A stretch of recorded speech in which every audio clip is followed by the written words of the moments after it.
So the PondMAX vacuum cleaner, it's a perfect vacuum cleaner for ponds. It works semi-automatically, makes your job easier.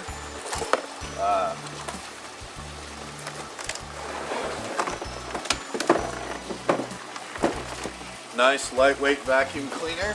It's got a drain plug here for the drain. So first thing we're going to do is we're going to take the cap off, drain cap here, and install our drain hose, which spins on. Next, we're going to open the top, get out our suction hose, nice long suction hose. So get you around your pond wherever you need to go. And then in the goodies bag we got our suction tips, different suction tips, the filter for the vacuum motor, which you'll want to install here. Slide that on.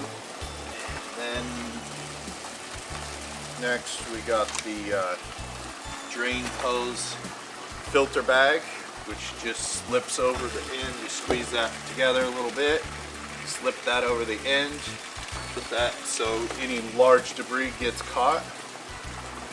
And inside the tank we also have our feet, which hold the casters. Now we've got all our feet on, we can go ahead and pop the motor back in and just line the brackets up here with the slots and clamp that down. And then we'll get our casters, which makes our vacuum cleaner more mobile. Really nice feature of this vacuum cleaner.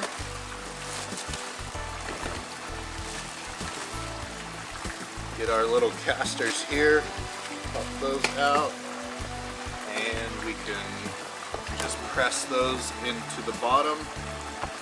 Real easy to do, no tools necessary, makes the job super easy.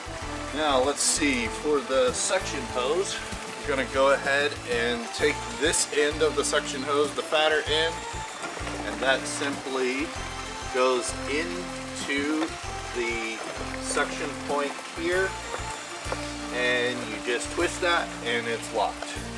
This outlet here is where the air comes out, so you want to keep that free of any blockage. You can go ahead and attach your clear suction tube first. This is good because it will allow you to see when the dirt is passing, and as the dirt stops passing from your suction, you'll know when to move on to the next area in the pond. Now that we've got our suction tubes attached, we can choose any of the three heads. This is an algae head, good for sucking up algae in the bottom of the pond. We have the tight spaces head, and then we have the smooth surfaces head, which is good for fountains and smooth surfaces.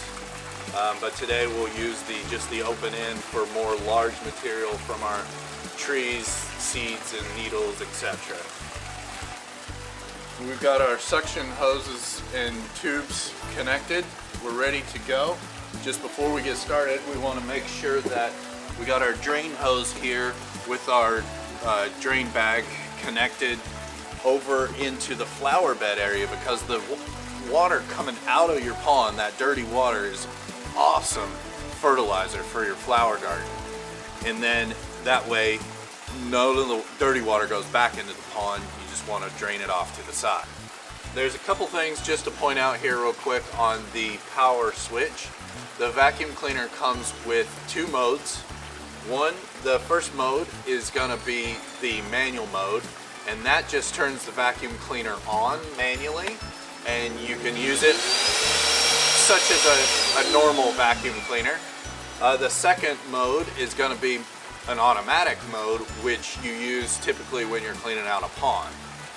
So that one, you turn it on, wait for 10 seconds, and then the vacuum cleaner does come on, and then after 50 seconds the vacuum cleaner turns off again, and it automatically drains, and then you move around the pond while it's doing that.